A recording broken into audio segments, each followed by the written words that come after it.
बोलणं ह्यात येते का? आमचा आणि त्यांचा काही संबंध नसतानाही माझ्या गोरगरिबांच्या लेकरा बाळाचा वाटोळा करण्याचा विडा त्यांनी उचलला. मायबापावर मी कधी चुकीचं माझ्या समाजाला सांगत नाही. मी एखाद्या वेळेस फाशी घेऊन मरण, पण माझ्या समाजाला खोटं सांगणार नाही. माझ्या समाजाचा माझ्यावरती विश्वास असणारा मी गमावणार नाहीये. जातवान मराठ्यांचं रक्त आहे माझं, कधीही तुमच्याशी गद्दार होणार नाहीये. मी जाणून बुजून कधी कोणावरती आरोप करत नाही, पण माझ्या समाजाचा झालेला अपमान, त्याला दिलेला त्रास मला सहन नाही होत. शेवटी आयुष्य म्हणजे नेमकं काय असतं? आपण आयुष्यात येऊन फक्त आपले लेकरच मोठे करायचे आणि आपला संसारच मोठा करायचा असं नाहीये. आजूबाजूच्या समाजाच्या लेकराला, लेकीबाळीला वेदना किती आहेत, त्याला दुःख किती आहे, बघण्याचं काम आपलं आहे. आणि मराठ्यांवरती नेमके तेच संस्कार घडले. माझ्या समाजाला जर होळपरत असेल कुणी, माझ्या समाजावरती जाणून बुजून अन्याय करणार असतात, तर मी नाही गप्प बसू शकत. काही कारण नसताना माझा साधा प्रश्न आहे सरकारला, मराठेच तुम्हाला जर सत्तेवर बसवते तर आमच्या प्रश्नाचे उत्तर द्या ना. आमचं फडणवीस साहेबांना म्हणणं आहे आणि एकनाथ शिंदे साहेबांना म्हणणं आहे, तुमच्या बावनकुळेने आमच्या नोंदी रद्द केल्या, का केल्या याचं उत्तर द्या.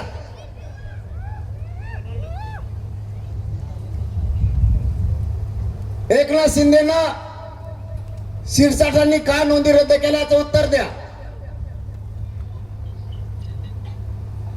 का आमच्या मराठ्यांच्या लेकराच्या मुळावरती तुम्ही उठलात? उत्तर द्यायला जागाच नाहीये. जे 3 वर्षापासून आपण संघर्ष केला आणि पक्का आरक्षण घ्यायचं ठरवलं आणि मराठ्यांना पक्का आरक्षण मिळतंय बघून सगळ्यांनी मिळून कट रचला. काही करून मराठ्यांच्या मनात गैरसमज पसरायचा. नोंदी निघालेले प्रमाणपत्र टिकणार नाहीयेत हा गैरसमज पसरायचा, हे षडयंत्र रचलं गेलं. आणि 2 दिवस सरकारने मीडिया ट्रायल घेतली. प्रमाणपत्र रद्द केले 4, जे कधीच रद्द होणार नाहीत ते. माझा मराठा समाज इतका खवळून का उठला, तर त्याच्या लक्षात आलं ज्यांना आपण मोठं केलं तेच आता आपल्या पोरांना बरबाद करायला लागलेत, म्हणून खवळून उठला. यांनी जी नोंद बोडके नावाची रद्द केली, ज्या मुलीची रद्द केली तिच्या भावाची व्हॅलिडिटी झालेली नोंद ही 1.5 वर्षापूर्वी सापडलेली आहे, व्हॅलिडिटी सुद्धा 1 वर्षाची आहे. अचानक असं काय झालं की ती नोंद रद्द केली. दुसरं शिंदे हंडे, दही हंडे यांची नोंद रद्द झाली. जिल्ह्याची जात पडताळणी सांगते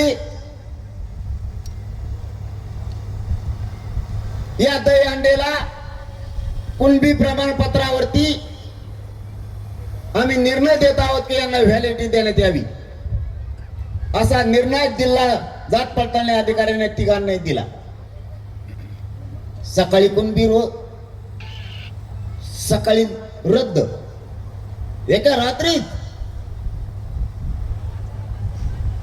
एक तर तुम्ही आयुष्यात आम्हाला काही दिलं नाही, आम्ही कष्टाने मिळवलं ते तुम्ही खाऊ देत नाहीत. नेमकं मराठ्यांच्या लेकरांनी करायचं काय, मराठा समाजाने नेमकं करायचं काय? मी काय चुकीचं बोललो यांना?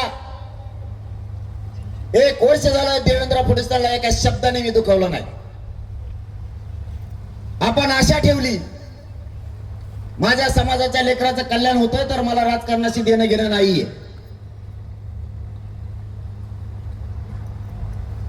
मुंबईला गेल्यापासून आजपर्यंत 1 वर्ष होत आहे, आपण एक शब्द सुद्धा त्यांना बोललो नाही.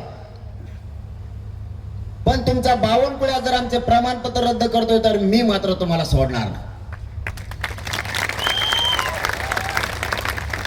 कारण आमच्यासाठी आमची जात महत्वाची आहे, आमचा बाप आमची जात आहे, आमचा समाज आमचा बाप आहे, पक्ष आणि नेता आमचा बाप नाहीये. तुमचा असं तुमचं रक्त कोणतं आहे आम्हाला माहित पण नाही. एकतर बावनकुळे हे कवा ऐकलंच नाही, 96 कुळे ऐकलं,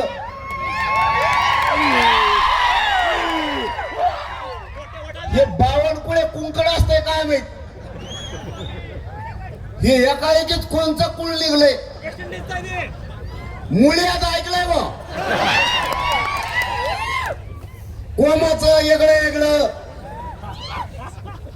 ही कोणची चुंबळे,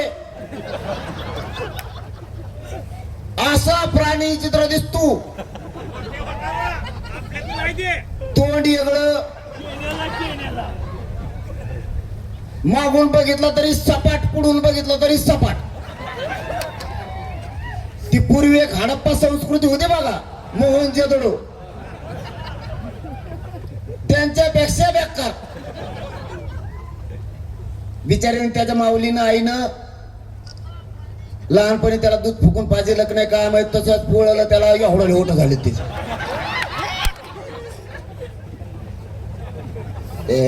एक न जाऊन ते काय मध्ये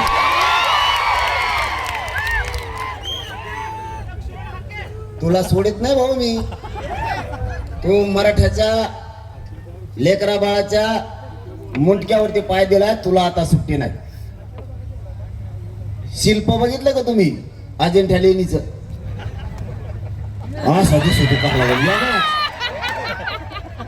वेगळा दिसतोय, कोणत्याच मापात नाही. तो हा देवारा करणार मी, आणि तो यामुळे फडणवीसचा सुद्धा करणार नाही, तर मग चूक सुधारायची, नाही तर मग चूक सुधारायची. उदय सामंत साहेब म्हणलेत बघा, आम्ही आमची चूक सुधारत आहोत. ओके, म्हणजे भातावर वरण टाकल्यावर आम्ही आमचे सुधारण्यास तयार आहोत. म्हणलं ओके. तसंच फडणवीसांनी सुद्धा त्यांची चूक सुधाराव, आम्हाला राजकारणाशी देणं घेणं नाही. पण नाही सुधरली रे बाबा. आता सामना मराठा संघ आहे, सामना मराठा संघ आहे, जमून होणार आहे. आता यांचं ना मस्तीच उतरायची आपल्याला एकदा. होऊन द्या ते जेवण जेवण. ह्याने काय केलंय, कुणाला बेजार करून टाकले, शेतकऱ्याला बेजार केलंय. कोणाच्या मागे ती ईडी लावते, ती एक कुंकून आणली का येड्या गाडीची, लगेच भाजपमध्ये व्हा. दुसऱ्या सकाळीच माणूस. आमच्या तिकडे एक जणांनी फॉर्म भरला होता. आता ते 3 जिल्ह्याची निवडणूक होती ना, त्यात एक जणांनी फॉर्म भरला आणि नुसतं गाडीपाशीच आलं, पायऱ्या उतरून. त्याला खाली उतरू तर त्याचा ड्रायव्हर जवळ नोटीस होती, तुमच्या कारखान्याची चौकशी का करण्यात येऊ नये. तिथूनच माघारी गेला आणि का फॉर्मच काढून आला. यांच्या डोक्यात माझ आहे, माझ. यांना वाटतं आमचं कोणी काही करू शकत नाही. आता मराठा संघ सामना आहे, तुला बघतोच आता कस काय काय करतो. तुम्ही चूक सुधारू नका, मग तुम्हाला दाखवतो हिसका आता कसा असतो. ती गाठ आपल्या संघ आहे. बावनकुळे गेलेले तर मी बी गेलेलो. हो द्या, आता गेलेले टक्कर झाली. तू हा संघ बघतोच आता, आणि शिरसाटला पण बघतो, त्यालाही सुट्टी नाही. त्यांनी प्रमाणपत्र रद्द केले. यांची वाडावडी राजकारणाची, तू माझ्याकडे तू माझ्याकडे जाय. यांच्यात बळी आमच्या लेकराची. आमच्या लेकराने काय केलं तुमचं? तुम्हाला मी बोललेलं माय बापा वाईट वाटत असेल, पण मी प्रामाणिकपणानं प्रत्येक कार्यक्रमात ही गोष्ट सांगतो. मी जे वाईट बोलतो, शिव्या देतो, तुम्हाला एखाद्या दिवस वाईट वाटत असेल, मलाही वाटतं देऊ नये. पण यांना भाषा दुसरी कळत नाही, त्याला मी करू काय? बरं, सरकोलीच्या या मायबापाच्या शब्दावरती उद्यापासून बोलायचं मी बंद करतो. पण माझ्या एका शब्दाचा आधी उत्तर द्या. तुम्ही नग कस काय म्हणता, मीच नग बसत नाही. जर समाजातल्या माझ्या काही माया मावल्यांना लोकांना वाटत असलं की मी बोलू नाही, तर मी बंद करतो. पण माझ्या प्रश्नाच्या अगोदर तुम्ही सगळेजण उत्तर द्या. तुमचे आई बाप घरात बसलेत आणि तुमचा मुलगा दारात बसलेला आहे. तुमच्या दारात येऊन तुमच्या आई वडिलाला कोणीतरी शिव्या देतोय किंवा अपमान करतोय, दारात बसलेला पोरग गप्प बसन का? जर ते शिव्या देताना पोरग गप्प बसत असलं तर ते आपल्या पोटचंच नाही. मी माझ्या समाजाला मायबाप मानलाय. माझ्या समाजाचा कोणी अपमान करत असला, पोरांचं वाटोळं करत असलं तर मी गप्प बसणार नाही, घोडेच लावणार. आम्ही काय कोणाच्या बापाचं खात नाहीत. आमचे कष्ट आम्हाला करावे लागतात. आमच्या समाजाच्या मायबापाने स्वतःच्या पायाला चप्पल घेतली नाही, डोक्याला तेल लावलं नाही, पोटाला चिमटा घेऊन 1-1 रुपया मागे टाकलाय आणि लेकरं शिकवलेत. प्रत्येक आई बापानं माझ्या मराठीचं स्वप्न बघितलंय. लोकांच्या बांधावरती किती दिवस कामाला जायचं, किती दिवस कंपनीत कर्मचारी म्हणून काम करायचंय, किती दिवस ऊस तोडायचे, हमाल्या करायच्या. म्हणून पोराला आणि पोरीला शिकवलंय. स्वप्न बघताय माझा मराठ्यांचा बाप, माझंही पोरगा किंवा पोरगी अधिकारी होईल, त्या दिवशी आमचा सुखाचा संसार होईल. म्हणून आमच्या वाट्याला कायम दारिद्र्य ठेवायचंय का आमच्या लेकीला अधिकारी व्हायचं नाही? काय पाप केलंय माझ्या मराठ्यांच्या पोरांनी फडणवीस साहेब? इतके दुर्दैवी निर्णय तुम्ही घ्यायला कशामुळे लागलात? माझा एकट्या मराठ्यांचा समाज देवेंद्र फडणवीसांनी का टार्गेट केलाय? उत्तर तरी द्या. माझा मायबाप समाज मदत करतो तुम्हाला, आमच्यावरच उलटणार. आम्ही जन्म नुसता अन्याय सहन करायला नाही घेतलाय. तुमची मगरुरी मी लवकर मोडून काढणार आहे. शेवटी स्वप्न आम्हाला पण आहेत आणि तुम्हाला पण सांगतो, राजकीय पक्षाला आणि राजकीय नेत्याला बाप मानायचा मराठ्यांनी बंद करा.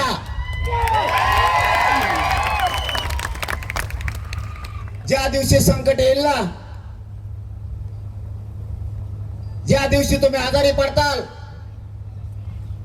तुमच्यावरती संकट येईल, त्या दिवशी तुमचा पोरगा किंवा पोरगी तुमच्या तोंडावून आणि पाठवून हात फिरायला येणार आहे.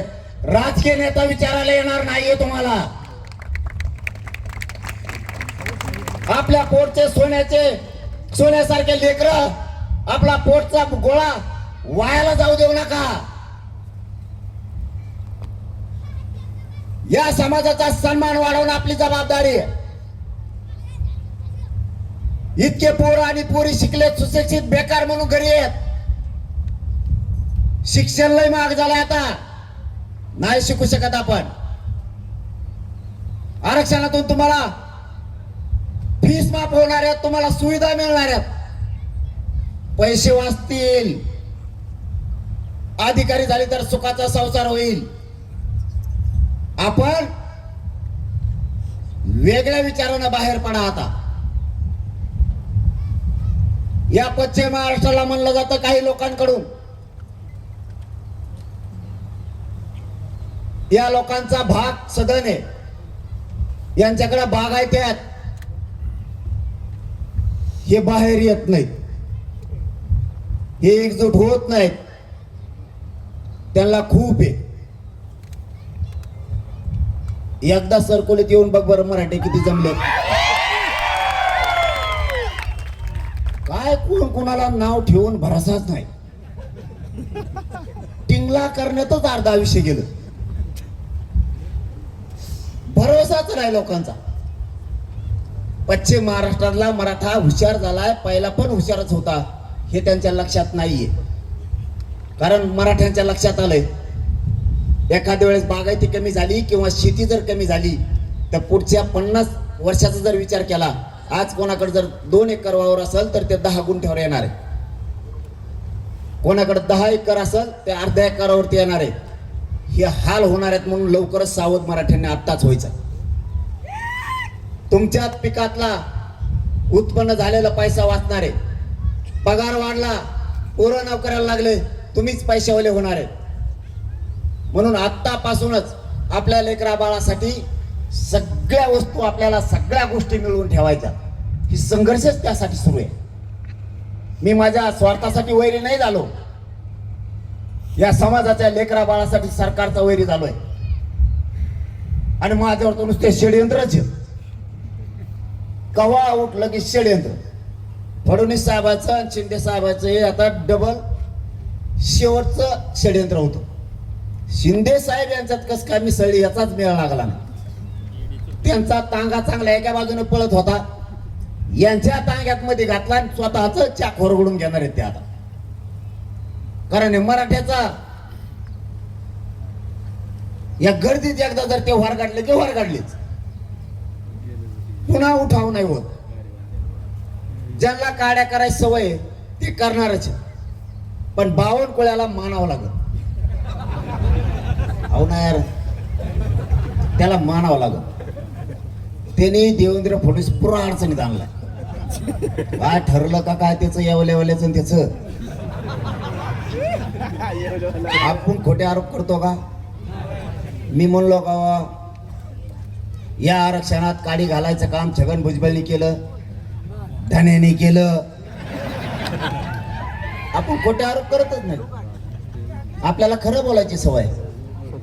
जेव चुकला त्याचा निटोबा काढायला मी आहे, तुम्ही टेन्शन नाही. त्याची मथुरा पाण्यातच बुडीणार आहे मी. इल्ला वळवळ करतो ना, त्याचं काळजी ना करू तुम्ही. त्यांचं आधीच कसं होतं ना आताच कसं बघितलं असेल ना. आता फक्त एवढंच असं करते ते, बस. दोनदा तीनदा हाली देत हाय का त्यात मला येते वरून बघत लावला कशाला ते करतो मी. त्याचं जन सध्या सोडून दे, ते चिल्लर झाला आपल्या पुढं आता.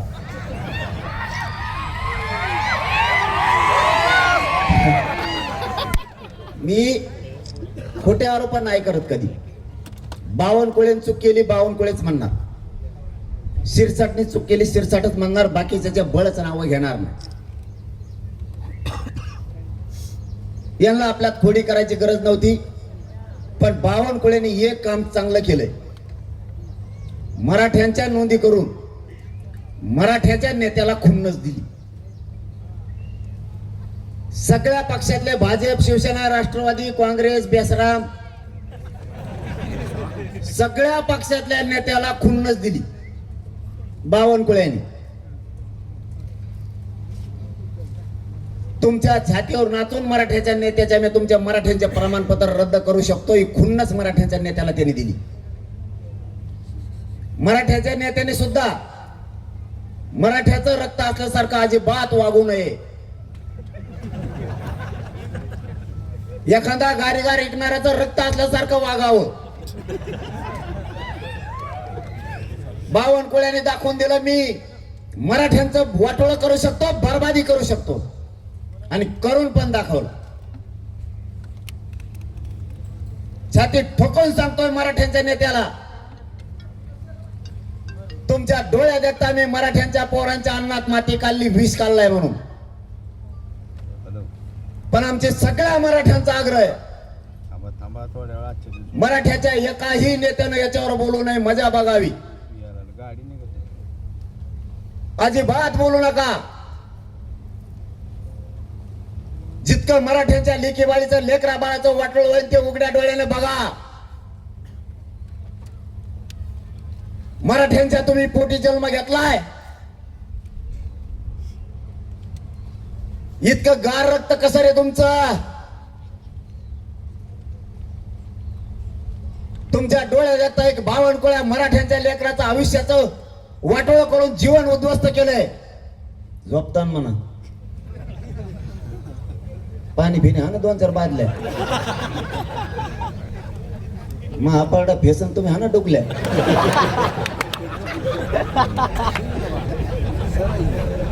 लयच अवघड कला आहे हो. आपण ना फुगीर ठेवण्याच लय येत. आपण फुगिरीच्या बाहेरच जायनात आणखी. तो मोबाईल पडला ते लाईव्ह काय होत ती त्याच ध्येन नाही.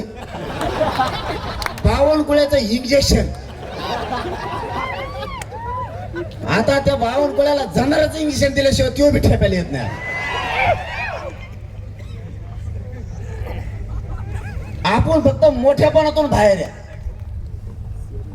आपली नस लोकांना कळाली. मराठ्यांना काय बोलल्यावरती काय होतं. टाइम आहे तुम्हाला, बोलू का?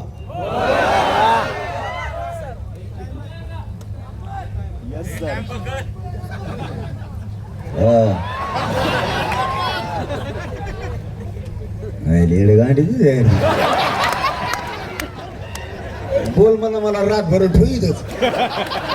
आणि तिकडं मराठी अख्खं वातावरण राज्यात उसळलंय. त्यांच्याकडे का जाऊ, रात्रीची ते माड्याची बैठक दुपारा 3 वाजता होती, 1:30 वाजता केली रातची. जातो मराठी, मला बी अभिमान वाटतो. एक बी उठला नाही. जातीत जन्माव तर असल्या मराठ्यांच्या जातीत जन्माव, कार्य करणाऱ्याच्या जातीत नाही जन्मायचा. काय करायचं ते समोरासमोर करायचं, हे छत्रपतींचे विचार. नीतीच्या डोक्यात घेऊन मराठा नाही जगात. आपल्याला आता बदलायचं. आधी जात, नंतर पक्ष. बाप जातीला मानायचं, समाजाला मानायचं, नेत्याला आणि पक्षाला नाही. तुम्ही अवश्य सगळ्या पक्षात राहा. आमचं मराठ्यांचं काही दुमत नाही, पण जातीला जेव्हा संकटात सापडेल त्या दिवशी सगळे मराठी एका जागेवरती जातीसाठी उभा राहिले पाहिजे. तुम्ही कुठं राहा, भाजपात राहा, शिवसेना, राष्ट्रवादी, कोणकड बिरा, काय म्हणणं नाही आमचं. पण ज्या दिवशी जातीचा प्रश्न येईल त्या दिवशी सगळ्यांनी एका बाजूने राहायचं, तरच समाज टिकणार आहे. आता आपल्याला बदलायचं. ए यार, बोल बोल बंद कर ना. हे मागच्याच लय काड्या करतात हा विषय. मग नाही सुमार राहत मला. मग तळमळ तुमच्या लेकरासाठी, महाजीव चालला ही लेकर सुखी करायसाठी. 3 वर्ष झालं ना घर बघतो ना लेकरा बाळा बघतो. माझ्या समाजाचे लेकर लेकीबाळी कशा मोठ्या होत्या याच्यासाठी मी आटापेटा चाललेला आहे. कधी मरण मला माहित नाही. मी इतक्या वेदना आहेत मला शरीरात, तरी मी जीवघाणा निर्णय समाजाच्या हितासाठी घेतोच. शेवटी मी मन मोडून टाकली. लाख मेले तरी चालतील, पण लाखांचा पोशिंदा जगला पाहिजे. ती मन मी बंद करून टाकली. लाख मेल्यावर पोशिंद्याला मागं ठेवून का करतो? हागंदारी उठला ठेवतो त्याला मागे. एक मेला तरी चालन, पण करोडो लेकर सुखी झाले पाहिजेत या विचाराने आपल्याला चालावं लागणार आहे. मी माझी जीवाची बाजी लावून संघर्ष करतो, रक्त जातो रात्रंदिवस. समाजाच्या वेदना हाला अपेक्षा नाही सहन होत. एखाद्या वेळेस 10-5 हजार कमी पडले तर 50 जणांचे उमरे जावं लागतात. आपल्या आई बापाला जरा डोके चालून बघा, मराठी डोके ठेपायला ना जरा. 10 जणाला विचारून व्याजानं पैसे काढून पोरग किंवा पोरगी शिकावं लागते. आणि नोकरीने लागलं तर उभं आयुष्याचं उद्ध्वस्त होऊन जात आहे. 1% हुकलं तर पोरग घरापर्यंत रडत येत आहे. आपल्यात काही म्हणणारे आहेत की आपल्याकडे भरपूर आहे, कधी उडण माहित होणार नाही, लय मस्तीत राहू नको. रावण बी असाच म्हणत होता. माझ्याजवळ लय होतं, बायको नाही सापडली, पोरग नाही सापडलं. मस्तीच्या बाहेर येऊयात, युग खूप बदललाय. लोक जगाच्या प्रवाहाप्रमाणे वागायला लागलेत. आपल्याला पण बदलावं लागणार आहे. लोकांनी आपली नस ओळखली. एक तर आपल्याला चांगलं कोणी सांगत नाही. आपल्याला जुनं आठवण करून देणारी संख्या लय मोठी आहे, बावनकुळ्यासारखी. चांगलं कोणी सांगतच नाही. आपल्याला पुरे विचार बदल करावा लागणार आहे. आपल्याला लोक फुगिणारे नाहीये. इथून पुढे मराठ्यांनी फुगायचं नाही, फुगीर वागायचं नाही. पैशावर व्हायचं कष्ट करून, मग शान के साथ इन करून गोगल लावून हिंडायचं. रात्रंदिवस आई बापा संग शेतात कष्ट करू लागायचे. मिळाल ती नोकरी करायची, लागल ते व्यवसाय करायचा आणि चिकाटीना करायचा. 2-3 दिवस हॉटेल टाकीत, 15 दिवसांनी बंद. गेला म्हणले साहेबाच्या प्रचाराला. पॉम्पलेट चिटकायला कोणीच नव्हते. साहेब माझ्या परिवारातले जवळचे. साहेबामुळे मला जावाच लागतं. साहेबाची मान खाली होता कामा नाही. आणि याचे आई बापा मेले शेतात कामं करू करू, आणि याला साहेबाची मान खाली नेऊन द्यायची. साहेब याला इचिरित नाही. एखाद बारका मात 100-150 रुपये प्यायला देत असं, त्याच्यावर त्या 150चे सगळ्या गावाला विषय देत येते. आपल्याला आपल्या विचारात बदल करावा लागतो. कष्ट करायचा शिका, स्वाभिमानी समाज बना.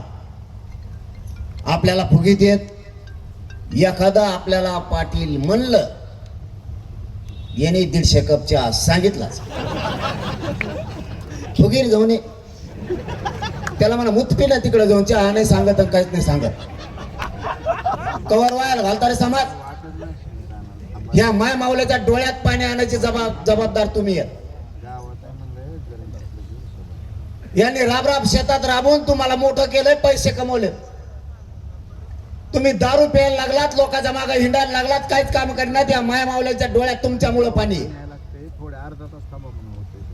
आपल्या आईच्या बापाच्या डोळ्यात जर पाणी येणार असलं तर आपण कोणते वंशज?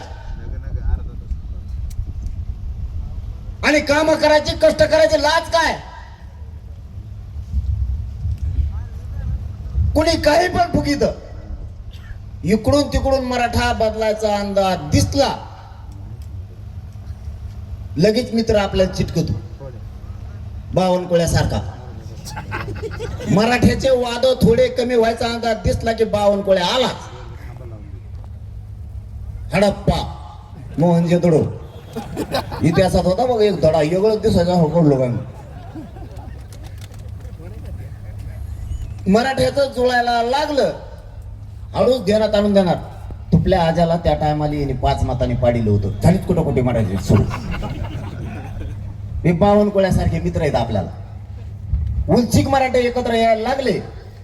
तुपल्या आजीला आणि तुपल्या आईला त्याने लग्नाला बोलिलंच नाही. बोलिलं त्या टायमाला कुकूच नाही लावलं. आपण भंडारा ओढून नकून लावून देते ना कुकू. साध्या साध्या कारणानं आपले घर तुटले. जी बांध फोडायला नाही पाहिजे तोच बांध नेमका आपण फोडणार. 1 एकर जास्त घेणार, बांध फोडून 3-4 लाख रुपये तिकडे घालण्यापेक्षा परत वरून म्हणणार माळावरचं गेलं तरी हरकत नाही, पण याची जिरायचीच. म्हणजे माळावरचं गेलं आणि याचीही जिरली नाही. आपण ज्या खोडी आहेत ना त्या पुऱ्या बंद करा. समाजाला हिताच्या गोष्टी द्या. समाज उंचीवर न्यायचा असला, त्याची प्रतिष्ठा कमी होऊ द्यायची नसली, आपल्याला बदलावं लागणार आहे. एकमेकाच्या बांध नाही फोडायचे. 5-5 पिढ्याचं वैर झालंय आपलं. बोलायला सुद्धा त्या बांधापायी. बांधाचे भांडण करायचे नाही. आणि आणखीन एक काम, दारू कुणी पिय जाऊ नका.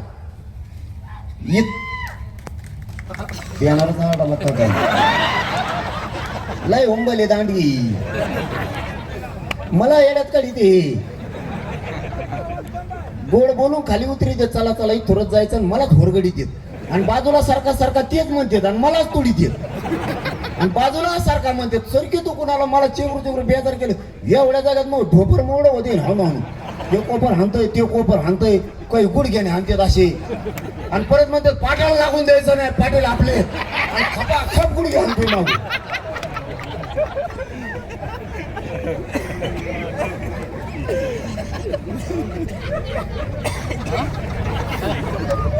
बावनकुळ्या, तुला जर हे गुडघे लागले तर काय होईल? लय चौताळेत मराठी आता. मला गुडघेऊन कळालंय किती चौताळे. दंडुक जर उचललं तर मूडच तर सोडित नाही जाता. मला इमानदारी सांगा, खोटं बोलायचं नाही. ते बरोबर नाही, दुसरे विचारले नाही. एकाने खोटं बोलायचं नाही. मी समाजाला खोटं बोलत नाही, तुम्हाला मायबाप मानलेलं आहे. इथं दारू कोण कोण पितो वर हात करा बरं.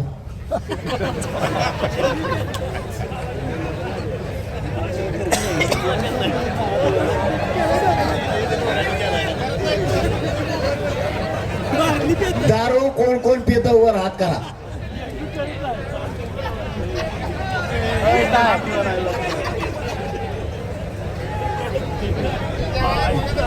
इकडं हातावर नाही झाले याचा अर्थ लय मेंबर दिसते तो इकडे.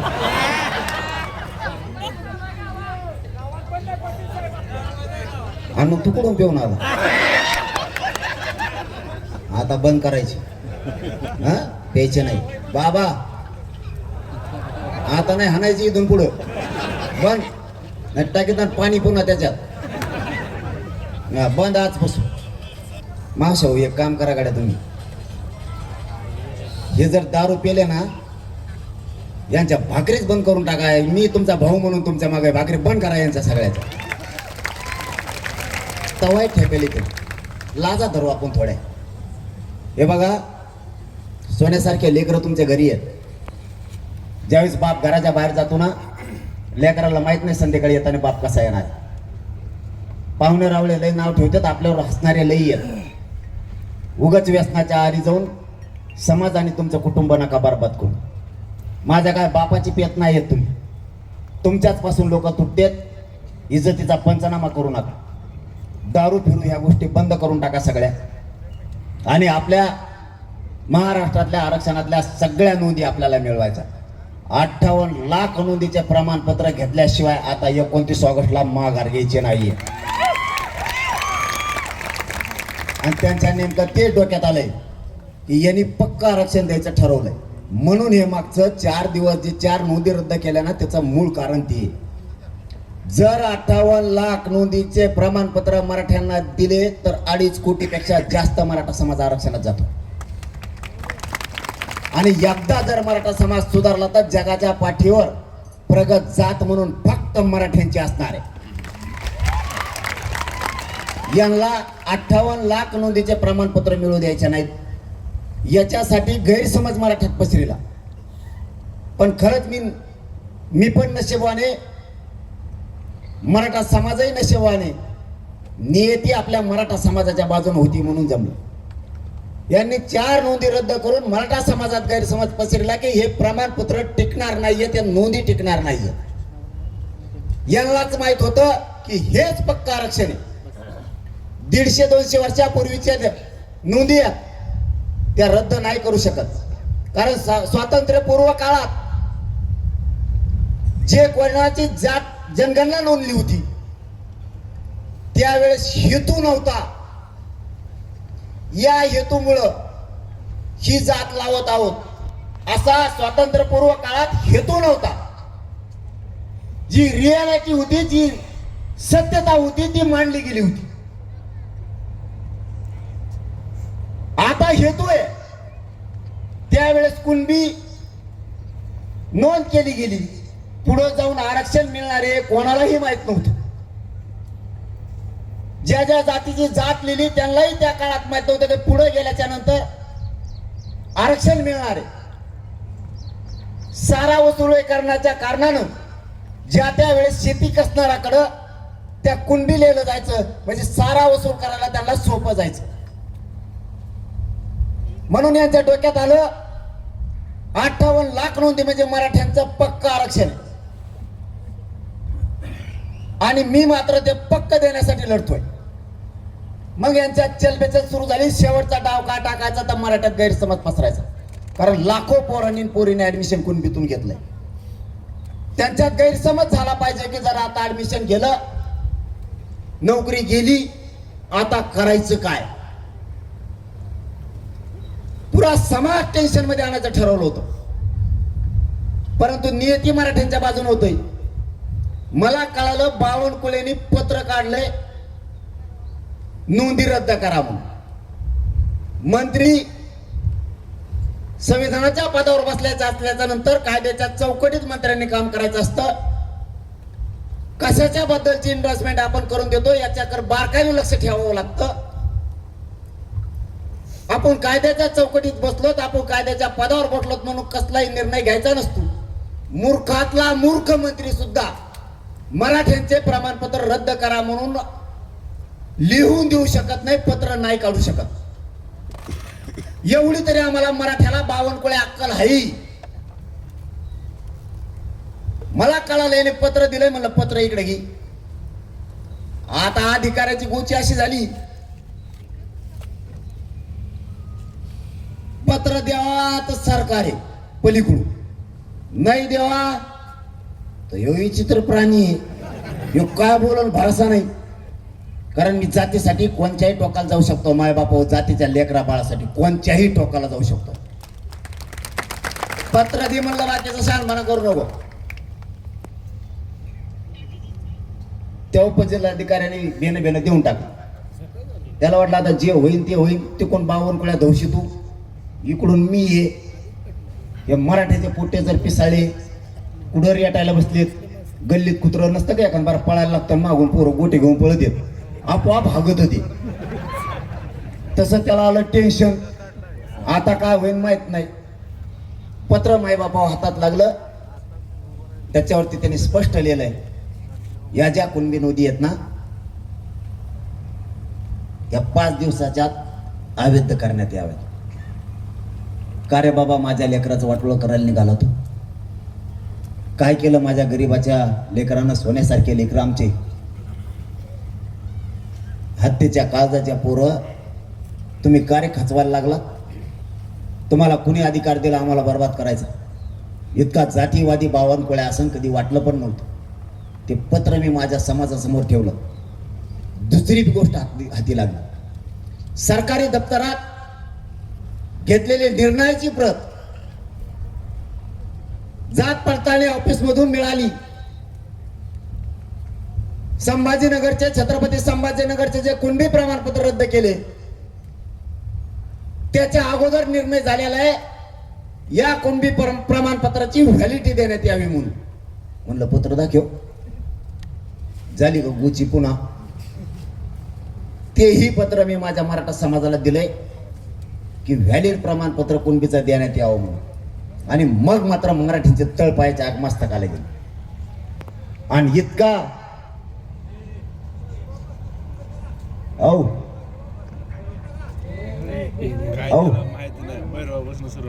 खंडोबा बसू, भैरोबा बसू, यार बसून जा ना. ते लागत ज्याच्यात एक एक तुला माहिती राहू दे, टेकून दे. ती 50 जणांना एकटा भेजार करतो. लय अवघड. शेजारचे परेशान झालेले असते ना, अर्धे वासाने आणि अर्धे त्याच्या शाख हुकून. तिला मेळ बेकार असतो. जा म्हणल्यावर तो ते जास्त येऊन करतो. त्यामुळे जा म्हणू नका, तुम्ही ध्यान देऊ नका. दोनही पत्र आपल्या हाती लागले आणि मराठ्यांच्या लक्षात आलं खरं असून सुद्धा रद्द केलं जात आहे. माय बाबा, मी तरी काय करू? तुम्हाला खरं आरक्षण दिलेलं असून सुद्धा सरकार दबावपोटी जर रद्द करणार असलं तर तुम्हाला सरकारचा बाप व्हावा लागेल. तर वाटते कर, नाही तर कधीच मराठ्याला मोठे नाही होत्या, कधीच नाही. तुमचं सत्य असून जर जात आहे तर खोटं तर टिकूनच देणार नाही. त्या दिवसापासून अशी महाराष्ट्रात लाट उसळली की प्रचंड मोठी. आता माझी तुम्हाला एकच विनंती आहे, त्यांचं एक षडयंत्र हे शेवटचं होतं ते हाणून पाडलं. त्यांच्या डोक्यात होतं सातारा संस्थांचं आणि कोल्हापूर संस्थांचं गॅजेटेड हे द्यायला लागलाय. हे पक्का आरक्षण, कारण त्याच्यात 3,85,000 नोंदी आहेत. 6.5 लाख पेक्षा जास्त मराठा समाज आरक्षणात चाललाय. सुधारला अख्खा पश्चिम महाराष्ट्र. करोडो लेकरांचं कल्याण होणार आहे, करोडो. त्यांना ते द्यायचंच नाहीये. म्हणून हे माझ्या पुढं संकट त्यांनी आणलं होतं की हे आरक्षण टिकणार नाही, या नोंदी टिकणार नाहीत. तुम्ही व्हॅलिड झालेला रद्द करायला लागलात मराठ्याला, तेवढं तरी कळतं ना. आता तुमच्याकडं एकच जबाबदारी, आपल्या समाजाच्या लेकरावरती संकट आलंय. या संकटात समाजाच्या बाजूने उभा राहा. सगळ्या पक्षातल्या नेत्यांना मराठ्यांचं माझं आव्हान आहे, बावनकुळ्या जर जातीसाठी करत असेल खोटं काम, तर सगळ्या पक्षातल्या मराठ्यांच्या नेत्यानं जातीसाठी खरं काम करायला तुमचे लेकर मराठ्यांच्या संकटात आले. तुम्ही जर मराठ्यांच्या बाजूने उठले नाही, तर आम्हाला काही दिवसांना असं म्हणायची वेळ येऊ देऊ नका की तुमचं मराठ्यांचं रक्त आहे का नाही. तुम्हाला खूप जड जाईल त्याच्यानंतर. सगळ्यात मोठी ताकद मराठ्यांची गरिबाची. तुमचं राजकीय अस्तित्व उद्ध्वस्त करायची ताकद मराठ्यात. हे जे मंत्री जाणून बुजून करायलेत यांच्या माग सगळ्या मराठ्यांच्या नेत्यांनी लागलं पाहिजे. खोटं तुमच्या डोळ्या व्यक्त करायला लागला, तुम्ही गप कसकाच बसलात. आणि जरी हे गप बसले तरी महाराष्ट्रातल्या मराठ्यांना सांगतो, आपल्या लेकराचं आपल्याला वाटोळं होऊ द्यायचं नाही. 29 ऑगस्टला आंदोलन उभा केलंय. आंतरवालीला शेवटचं निर्णायक आंदोलन करायचं, एकही जी.आर. ठेवायचा नाही. एकही प्रश्न शिल्लक राहता कामा नाही. 58 लाख नोंदीचे प्रमाणपत्र घ्यायचे, त्याशिवाय सरकारला सुट्टी आंदोलनात द्यायची नाही. सातारा संस्थान, कोल्हापूर संस्थान, पुणे आणि औंध या 200-250 वर्षापूर्वीच्या नोंदी आहेत. याचे जी.आर. काढून तातडीने लागू करायला लावायचे, त्याशिवाय माघार घ्यायची नाही. हैदराबाद गॅझेटियर नुसार सगळे प्रमाणपत्र मराठवाड्याला घ्यायचे, त्याशिवाय सुट्टी द्यायची नाही. महाराष्ट्रातल्या मराठ्यांच्या पोरांवरती ज्या केसेस झाल्या त्या सगळ्या मागे घ्यायला लावायचे, तसे शब्द आहेत त्यांचे. आपल्याला यांनी कळीचा मुद्दा एक काढलाय. मराठ्यांच्या पोरांना उद्योजक करायचं ठरवलं. अण्णासाहेब पाटील विकास महामंडळाच्या माध्यमातून पोरांना फायली द्यायचे आणि व्यवसायाकडे वळायचं, हा जाणीवपूर्वक कट रचून घाट घातला गेला. लाखो पोरांनी कर्ज उचललं. आज व्याज परतावेच मराठ्यांच्या पोरांचे येत नाही. त्यांचे शिविल खराब व्हायला लागले, नरड्याला फाशी लागली त्यांच्या. सगळ्या पोरांचे व्याज परतावे घेतल्याशिवाय यांना आता सुट्टी द्यायची नाही. सगळे पोरं मोकळे करायचे. ओबीसीच्या सगळ्या सोयी सुविधा घेतल्यात आपण जी.आर. काढू. पर राज्यात शिकणारे पोरं, देशांतर्गतचे जेवढे पोरं पोरी आहेत, यांना वैद्यकीय पासून सगळ्या क्षेत्रातले सोयी आणि सुविधा आणि सवलती देण्याचा निर्णय आपण त्यावेळेस करायला लावला, पण लागू केला नाही. राज्यातल्या सगळ्या पोरांना सुविधा आणि सोयी द्यायच्या ठरवल्या. एकही प्रश्न सारथीपासून ईडब्ल्यूएस पर्यंत ठेवायचा नाही. आपले मराठ्यांचे पोरं आणि पोरी एससीबीसीतून आणि ईएसबीसीतून नोकऱ्याला लागले होते. कोणी पीएसआय झालं होतं, डीवायएसपी झालं होतं.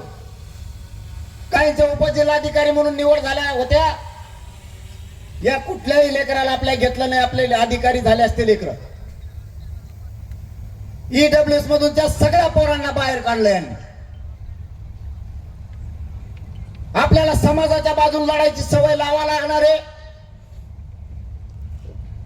एका जागेवरती बसून समाजासाठी हिताच्या गोष्टी करणे आपल्याला जरुरी झालंय. आपण जर प्रत्येक गोष्ट सहज घेत गेलो तर मराठ्यांचे पोरं आणि पोरी संपायला वेळ लागणार नाही. ईडब्ल्यूच्या माध्यमातून जेवढ्या निवडी झाल्या, समांतर आरक्षणातून जेवढ्या निवडी झाल्या, हे सगळे काम करून घ्यायचे. आपल्या समाजाच्या अधिकाऱ्याला कधी बढती मिळत नाही, त्याला कधी केंद्रीय कॉलेज मिळत नाहीयेत. आता मात्र मराठ्यांच्या माग ठेवायच्या नाहीत. सारथी स्थापन केली गेली, त्यातले 1554 अभ्यासक्रमात मराठ्यांना लागू केले नाही. बोलायचं एका भाषेत, काम करायचं दुसऱ्या दिशेनं. निवळ आणि निवळ मराठ्यांच्या पोरांचीच फरफट या सरकारनं जाणून बुजून सुरू केली. या सरकारबद्दल आम्हाला आशा 100% लागली होती. आता मराठ्यांच्या पोराचा, लेकरा बाळाचा घात होणार नाही. पुन्हा हे त्याच रस्त्यावरती आले. आता मराठ्यांपुढे चालू द्यायचं नाही. यांच्या डोक्यातलं हवा पहिली काढायची. यांच्या डोक्यात हवा आहे आम्ही बहुमतात देत, आमचं काही होत नाही. यांना आता दाखवून द्यायचं. कारण यांना शेतकरी कदारलेत, मुसलमान कदारलेत, मायक्रो ओबीसी पण कदारला, यांनी धनगराचा वाटोळं करून टाकलं. 15 वर्षाला आरक्षण देतो म्हणले. बंजारा समाजाचा कार्यक्रम केलाय. शेतकऱ्यांचे सुद्धा प्रश्न मार्गी लावलेले आणि आता मराठ्याला सुरुवात केली. याला एक गोष्ट मराठी आता आपल्या मराठा समाजाला एक खेटलेतच. यांना आता दाखवून द्यायचा यांचा एक शब्द आहे, सत्ते पुढे शहाणपण चलत नाही. यांना आता दाखवून द्यायचं आणि पुऱ्या जगानं मराठ्यांचा हेवा घेतला पाहिजे की मराठ्यांपुढे सत्याचा शहाणपण चलत नाही. मुंबई सारखं यांना करायचं. आता दिल्लीला काय आलं रे, तिसरं चुकरून काढित तुम्ही काहीतरी. मग माझ्या जे बोलत होते जाता ध्यानातून मग मी तिसरं सुरू करतो. एक जण भुसकन म्हणतंय मुंबई, एक जण म्हणतंय दिल्ली. एकदाच मुंबईला तर माझी काय बेजार झाली मग मला माहिती. कोण कोणाच्या गाड्यावर खेळत आहे, कोण झोके बांधले. त्या अधिकारी यायचं मायापाशी आणि ते म्हणायचं होय एक बोलू का, म्हणलं बोलवा. ते मला ते पोराने झोके बांधलेत. म्हणलं झोके, म्हणलं इथं